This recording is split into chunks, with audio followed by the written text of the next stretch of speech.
Sekali lagi shalom. Boleh saya tanya, seberapa banyak saudara yang ngantuk? Boleh lambaikan tangan. Saya dimulai dari saya mungkin ya, saya ngantuk. Ada yang mengantuk? Gak banyak, mantap saudara, luar biasa. Berapa banyak saudara yang lapar? Boleh angkat tangan? Ini lapar apa nih? Yang lapar akan yang dari Tuhan. Boleh angkat tangannya? Amin. Jujur saudara, saya agak grogi awalnya. Kenapa? Pertama, karena saudara bisa lihat saya masih muda ya. Saya nggak tahu saya kelihatan muda atau enggak. Saya masih muda beneran deh. Saya masih muda. Saya baru berumur 22 tahun ya. Jadi jangan panggil saya bapak ya saudara ya. Khusus ini percayalah, kalau saya pergi ke provinsi, saya nggak akan mengaku umur saya berapa. Itu rahasia kode etik pembicara muda. Tapi hari ini saya beritahu umur saya, kenapa? Karena waktu saya masuk ke tenda, jujur, kesan saya sama dengan saudara. Panas, sedikit agak berat nafasnya ya, alias pengap gitu ya. Ekspektasi saya mungkin sedikit lebih wow lah daripada tenda yang panas. Tapi waktu saya masuk, tidak bisa dipungkiri, saya bisa merasakan ada orang yang haus dan lapar di tempat ini. Mungkin sayanya gak sehaus itu, tapi gak bisa dipungkiri saya ketularan haus dan lapar dari saudara malahan. Dan saudara harus bangga akan hal itu, amin. Jadi buat saya, kalau saudara udah bertahan 1,5 hari di sini, 1 malam 1,5 hari, jangan puas dulu, jangan kenyang dulu. Eman. Bilang kanan kirinya, eman kalau kenyang sekarang. Kenapa? Karena kalau saudara tahu, saudara mungkin pernah dengar ada restoran yang namanya all you can eat. Tahu? Saudara bisa makan sepuasnya. Pokoknya dikasih durasi. Nih, 90 menit, makanlah sampai kenyang. Dan kalau boleh saya beritahu, dalam 90 menit, sekarang baru menit ke 40 lah mungkin. Jadi kalau saudara kenyang sekarang, eman ya. Jangan kenyang sekarang, amin. Siap makan lebih banyak? Yuk, saya boleh minta PowerPoint-nya dikeluarkan. Berapa banyak dari saudara yang pernah dengar kata destiny? Boleh angkat tangan? Oke. Berapa banyak yang baru pertama kali dengar kata destiny? Boleh? Nggak apa-apa saudara, nggak berdosa. Oke. Siapa tahu takut gitu kan? Nggak dosa, nggak apa-apa. Kalau diterjemahkan bahasa Indonesia, destiny artinya tujuan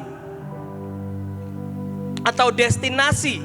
Saudara naik kereta, saudara naik pesawat, semua ada destinasinya. Betul?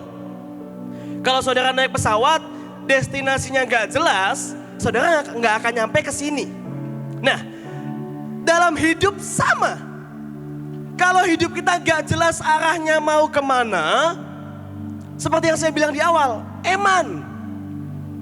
Saya rasa umur saudara yang di depan saya kira-kira 2-3 kali lipat saya. Betul ya? 2-3 kali lipat saya. Dan kalau saudara menjalani hidup sekian puluh tahun tanpa destinasi, tanpa tujuan yang jelas, sayang. Atau eman. Udah puluhan tahun, udah beranak cucu, dikit lagi cicit, belum tahu mau ngapain, eman. Nah, maka dari itu, siang ini kita mau belajar sama-sama. Apa sih tujuan hidup? Apa sih yang jadi sebuah destinasi dalam hidup ini? Nah, kalau saudara naik pesawat, saya mau tanya, siapa yang paling jauh di sini? Ada yang dari Aceh, saya dengar katanya ada Aceh, mantap, ini ujung ya, jauh. Mantap, boleh beri tepuk tangan buat saudara-saudara kita yang paling jauh. Yang dari ujung timur ada, Papua ada, wow mantap. Terima kasih buat kehadiran saudara. Yang dari luar negeri, konon katanya ada. Apakah hadir? Oke, halo sir. Nah, Saudara jauh-jauh, pasti saudara punya destinasi, betul? Saya mau tanya, saudara kesini naik pesawat kan? Yang dari Aceh, dari Papua naik pesawat, betul? Saudara nggak naik mobil kan? Saudara nggak jalan kaki kan? Nah, pertanyaan saya, waktu saudara naik pesawat saudara mendarat di mana sih? Hah? Bandara. Bandaranya di mana? Soekarno-Hatta. Soekarno-Hatta di mana? Tangerang, Banten. Jadi kalau saya mau tanya, destinasi saudara di tiket, tulisannya Soekarno-Hatta atau Mahanaim? Kok bukan Mahanaim? Lah saudara mau retret di Soekarno-Hatta apa di Mahanaim? Mahanaim. Maka dari itu, destinasi yang tertulis di tiketmu berarti bukan akhir dari perjalanan tersebut. Setuju? Kalau itu akhir, sekarang saudara lagi ibadah di Terminal 3 mungkin. Tapi karena akhirnya bukan Soekarno-Hatta, saudara berujung di sini. Oke? Nah, makanya saya buat destiny. Apakah itu akhir? Akhir bukan? Enggak. Loh, Christian, kalau misalkan saya hidup, terus saya pulang ke surga, selesai dong. Kata siapa? Kata siapa hidup saudara selesai di peti mati? Hina sekali. Hidup kita nggak selesai di peti. Hidup kita berujung di mana? Kekekalan. Memerintah bersama dengan Yesus Kristus Tuhan. Amin. Jadi kalau saudara hidup sekian puluh tahun, itu bukan tujuan akhir. Oh iya Christian, hari ini saya punya anak 2, yang penting anak saya bisa sekolah, yang penting saya sehat, insya Allah gitu ya. Nanti umur sekian, yang penting saya udah punya asuransi, BPJS. Jadi kalau amit-amit saya agak sakit dikit, hidup saya tenang dan berakhir di sana. Saya harus beritahu, itu bukan akhir.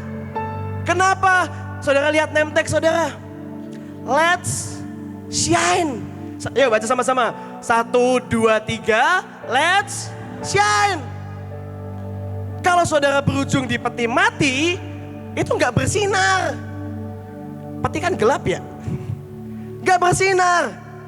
Tapi destinasi akhir hidup kita itu surga dan kekekalan. Amin.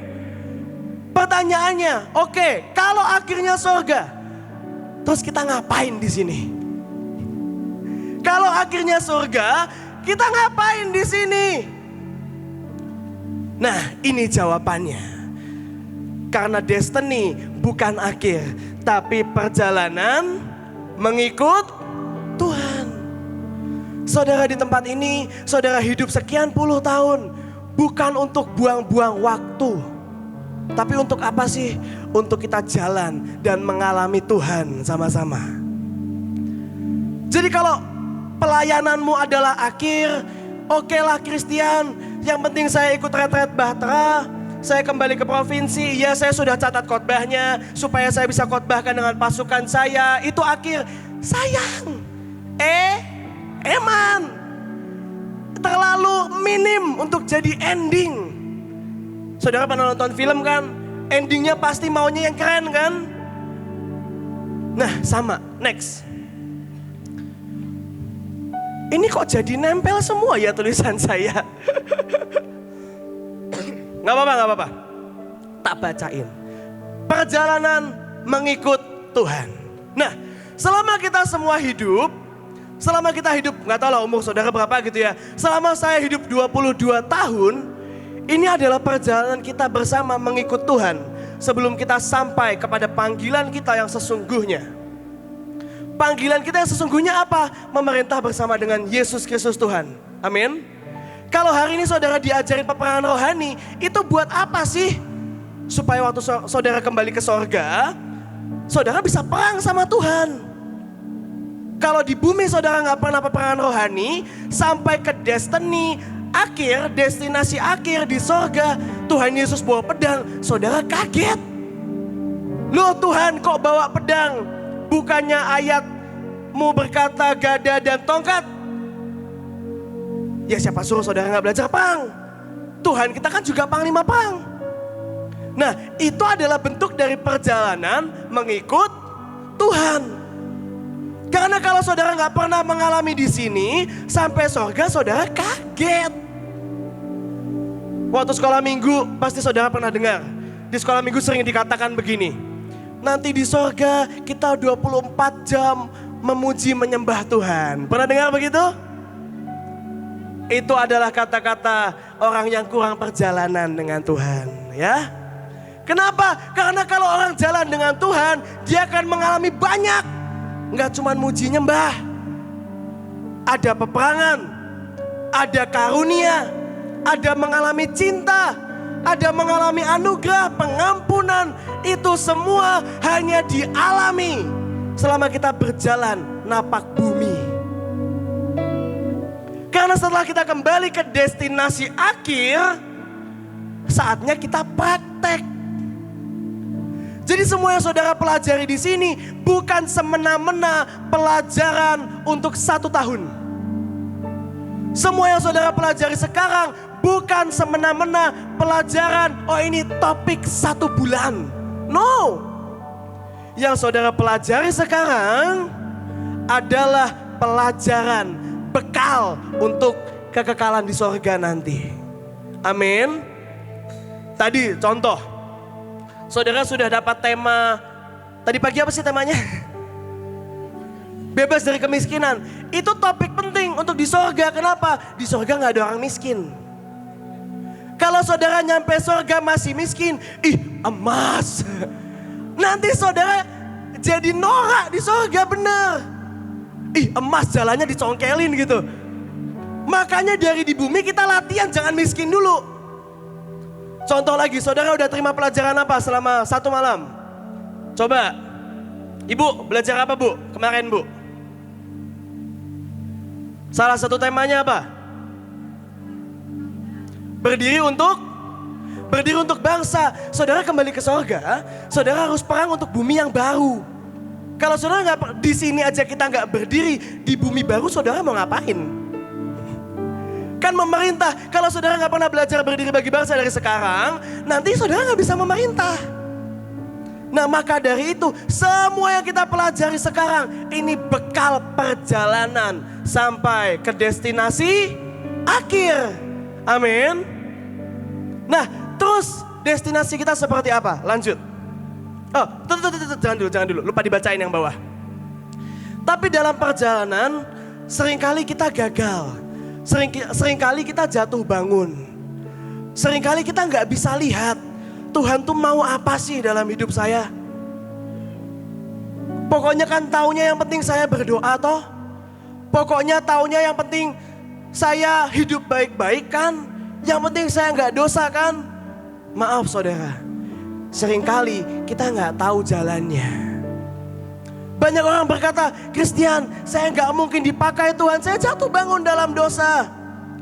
Christian, saya nggak mungkin dipakai Tuhan, maaf, saya gay. Satu kali saya pernah pergi retret dengan anak muda. Dan saya satu kamar dengan satu anak. Saya tidur satu kasur dengan dia. Dan di malam itu dia bertanya gini, kok Chris mau tidur sama saya? Lah kenapa nggak mau? Emang kok Chris nggak tahu saya punya penyimpangan seksual? Tahu? Terus kenapa masih mau? Lah kenapa nggak mau? Saya tanya balik dong. Kenapa nggak mau?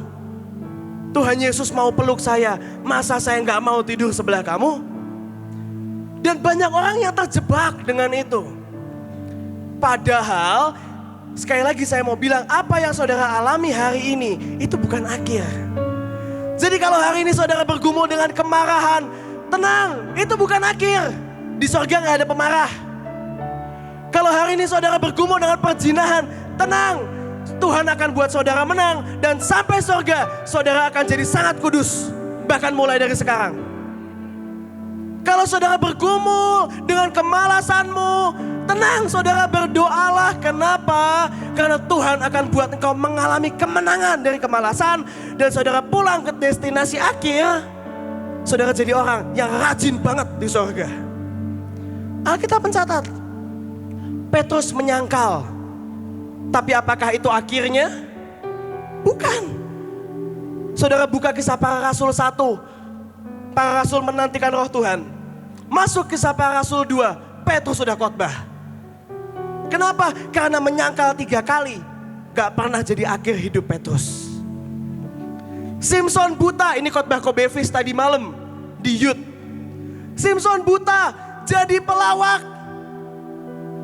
Apakah itu akhir hidupnya? Kalau saudara bilang akhir, coba baca Alkitab sekali lagi. Itu bukan akhir. Akhir hidupnya adalah dia berdoa, Tuhan buat aku kuat sekali lagi. Biar ku balaskan dendamku. Bukan akhir dia buta dan melawak. Akhirnya dia membunuh musuh lebih banyak selama dia hidup. Betul kan ayatnya bilang gitu? Tapi kebalikannya, Yudas bertobat. Yudas itu tobat loh saudara. Kalau saudara baca dari kitab, Yudas berkata, menyesal setelah menjual Yesus. Menyesal gantung diri tapi. Jadi Yudas bertobat, akhir bukan. Bukan juga. Hizkia sembuh. Saudara tahu ceritanya kan? Hizkia sembuh, Raja Hizkia sembuh dari penyakitnya. Puji Tuhan, hidup 15 tahun lagi. Apakah itu akhir? Enggak. Akhirnya apa? Pamer isi kerajaan. Jatuh dalam kesombongan. Jadi saya mau bilang siang hari ini, apapun keadaanmu hari ini, saudara jangan takut. Kenapa? Ini bukan akhir. Ini bukan akhir. Percayalah, saya sangat percaya kita diangkat di awan-awan. Dalam keadaan jauh lebih baik dari keadaan kita sekarang. Kenapa ini bukan akhir? Saudara gak perlu takut. Christian, saya berdoa buat keluarga saya. Apakah sampai saya rapture, saya masih harus berdoa buat keluarga saya? Kalaupun itu harus terjadi, Tuhan membuat imanmu begitu besar. Tuhan membuat kesetiaanmu begitu besar. Dan saudara sampai ke surga sebagai pahlawan iman. Lebih mulia kan? Next. Yesaya 46 ayat 9 sampai 10. Ini adalah ayat hidup saya saudara. Ini ayat pegangan saya. Ingatlah hal-hal yang dahulu dari sejak purbakala, bahwasannya akulah Allah dan tidak ada yang lain. Akulah Allah dan tidak ada yang seperti aku, yang memberitahukan dari mulanya hal yang kemudian.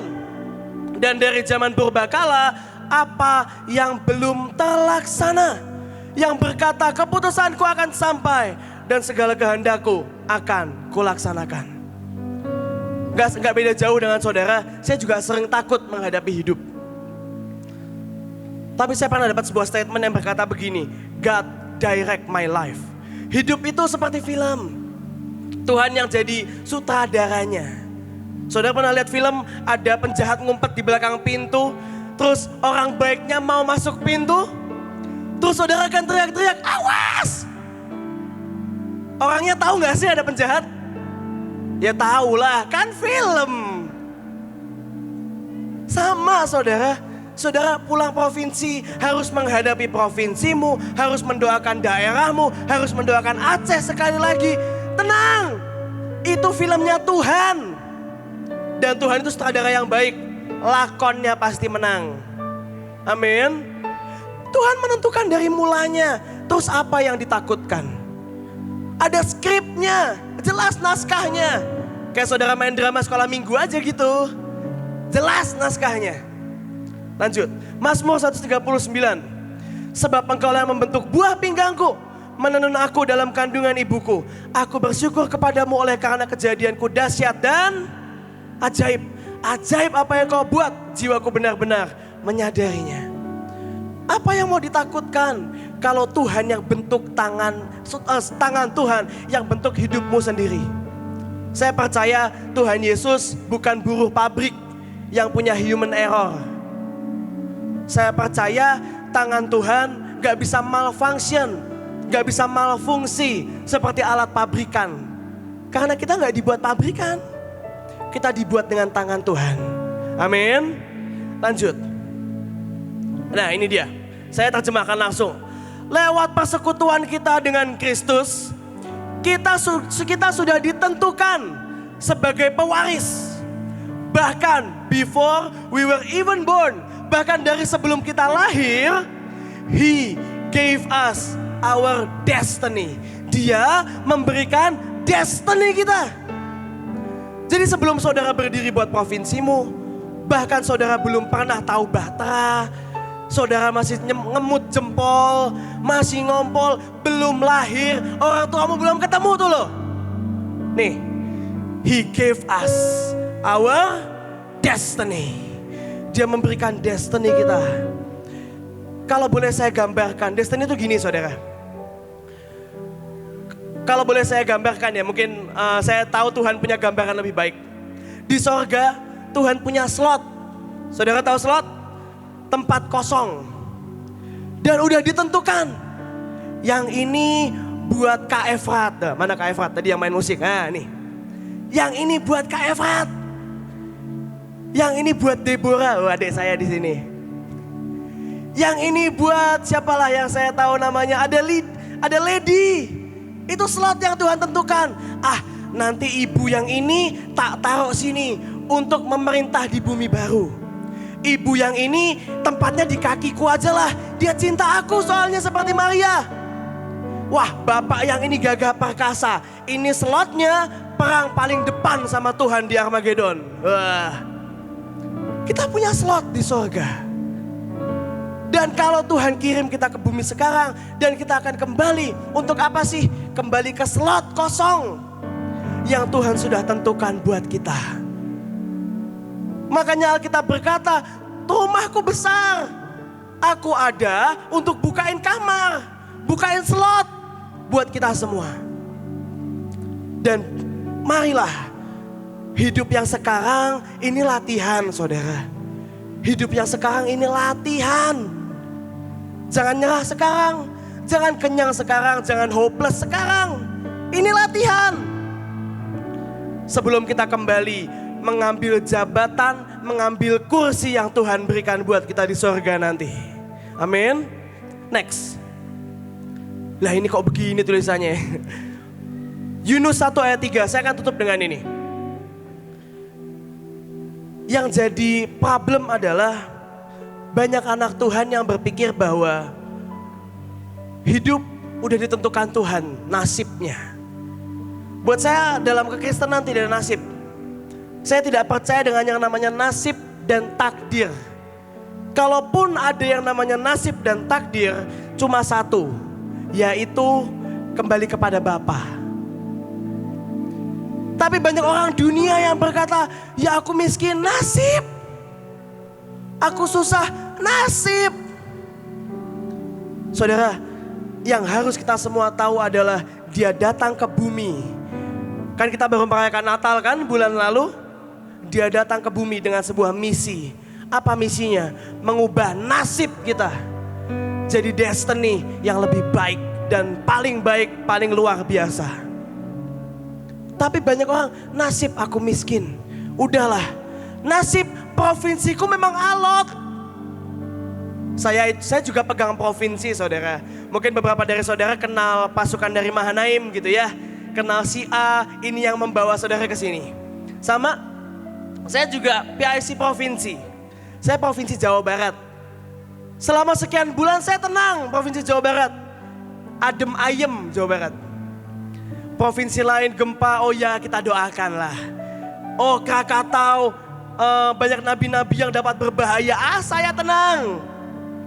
Bulan November, Desember, datanglah Cianjur, datanglah Sukabumi. Saya yang pusing. Jujur saudara, dalam hati saya sempat tercetus. Apa saya kasih orang lain aja ya, PIC Provinsi Jawa Barat. Sepertinya saya anak muda tidak mampu pegang provinsi. Tapi kalau kita lakukan hal tersebut, kalau saya lakukan hal tersebut, gak ada bedanya dengan Yunus. Mungkin pernah terlintas di pikiran saudara, apa saya gantung, apa ya kan kalau atlet badminton pensiun gantung raket. Mungkin saudara, apa saya gantung pedang saya ya? Apa saya gantung Alkitab saya ya? Keadaan tidak semakin baik, apa saya berhenti aja ya? Kalau saudara pilih berhenti, saudara pilih menyerah, gak beda jauh dengan Yunus. Yunus 1 ayat 3, tetapi Yunus bersiap untuk melarikan diri ke Tarsis, jauh dari hadapan Tuhan. Ia pergi ke Yafo dan mendapat di sana sebuah kapal dan seterusnya, saudara tahu ceritanya. Kata Tarsis adalah sesuatu yang berharga. Kristian, apakah kita nggak boleh memegang sesuatu yang berharga? Keluarga berharga, betul? Mungkin apa sih pekerjaan kita berharga? Pelayanan kita berharga. Tapi satu yang kita semua harus tahu, yang paling berharga adalah kita mengikut kemana Tuhan mau. Itu lebih berharga. Saya punya cita-cita, saya pengen kerja, saudara. Waktu saya lulus sekolah, saya udah mikir gini, ini sesumbar saya waktu sekolah. Waktu sekolah saya punya sesumbar begini, saya sekolah di Mahanaim. Otomatis saya melihat banyak kakak kelas saya yang jadi full timer.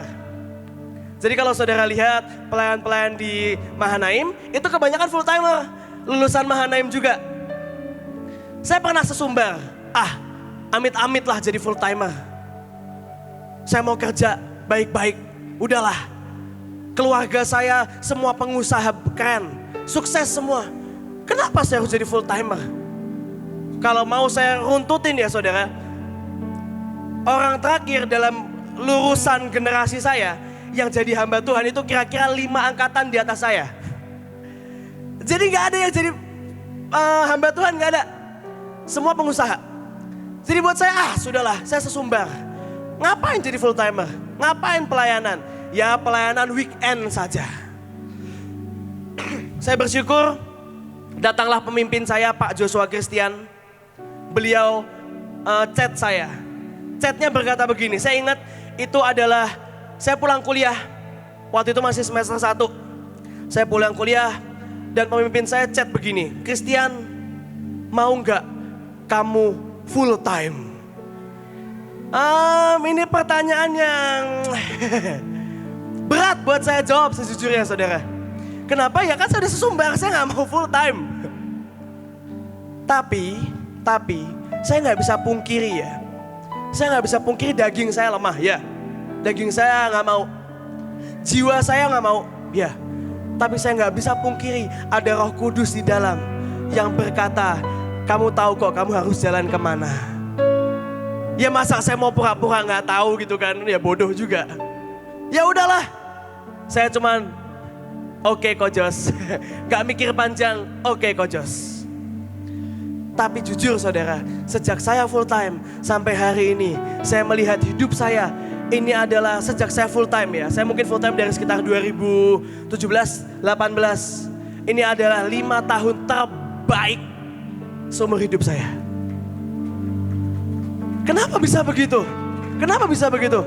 Yunus 1 ayat 3. Saya lepaskan yang berharga. Yang berharga buat saya adalah warisan pengusaha. Berharga buat saya. Semua keluarga saya marketing saudara. Papa saya itu sampai harus pindah kota. Saya lahir di Semarang, saya orang Semarang. Jauh-jauh, tapi udah ganti KTP tante, biar kalau doa Jawa Barat makin sah. Saya KTP Bekasi sekarang ya. Biar makin sah kalau doain Bekasi. Papa saya sampai pindah kota, kenapa? Karena satu kota musuhnya banyak, saking jagonya jadi sales. Itu kan warisan. Tinggalin. Sekarang saya bukan sales, saya full timer. Kenapa? Tarsis jangan dipegangin. Nanti dimakan ikan. Belum selesai. Kalau saudara baca, jauh dari hadapan Tuhan, ia pergi ke Yafo. Yafo itu di mana? Yafo itu pelabuhan saudara. Kalau saudara pernah ke Israel, ada namanya Java atau Yafo. Itu pelabuhan. Tempatnya di bawah. Kalau bahasa Inggris saya berkata, he went down, dia turun. Jadi waktu saudara pilih pegang yang berharga, hidupmu tuh turun. Saya ulangi ya, anggaplah ini destiny. Dan saudara pilih pegang Tarsis, hidupmu tuh turun. Kenapa? Karena tempat yang berharga itu di bawah. Sementara destiny kita kembali ke Tuhan, Tuhan di mana? Di atas. Jadi kalau saudara nanti aja kerjakan destiny, yang penting aku pegang yang berharga, saudara sedang turun. Bukan berarti setelah ini saudara gak ada yang kerja loh ya. nanti saya kena masalah kalau saudara tiba-tiba resign berjamaah gitu kan. Bukan gitu konsepnya ya. Jangan salah tangkap. Nanti saudara ngantuk-ngantuk salah masuk kan bahaya ya. Arti kata Yavo, tempat perdagangan. Dan kalau boleh saya simpulkan saudara, yang akan berangkat ke Tarsis ia membayar biaya perjalanannya. Saya akan tutup dengan ini. Yang hari itu Yunus lakukan, dia bukan bayar tiket kapal. Tapi yang dia lakukan, dia menjual destiny untuk turun ke bawah. Dia bukan lagi menukar uang untuk naik kapal. Dia membayar naik kapal dengan destiny. Saya tidak tahu keadaan provinsi saudara. Saya nggak tahu saudara sudah bergumul berapa tahun dengan pergumulanmu. Tapi satu yang saya mau bilang, yang kita hidupi hari ini cuma latihan. Yang kekal menantikan kita di akhir sana. Mereka menantikan kita, semua tua-tua, Tuhan beserta para malaikat menantikan kita. Jangan jual yang kekal dengan yang tidak berharga. Saya gak mau bilang itu berharga lah. Jangan tukar yang kekal dengan yang tidak berharga. Karena waktu saudara tukar, saudara sedang jalan turun dan hilang dari peredaran. Siapa yang mau tetap naik dan mengerjakan destiny, amin. Amin. Jangan menyerah, tetap kerjakan dengan kuat. Tuhan menyertai kita semua. Tuhan Yesus memberkati.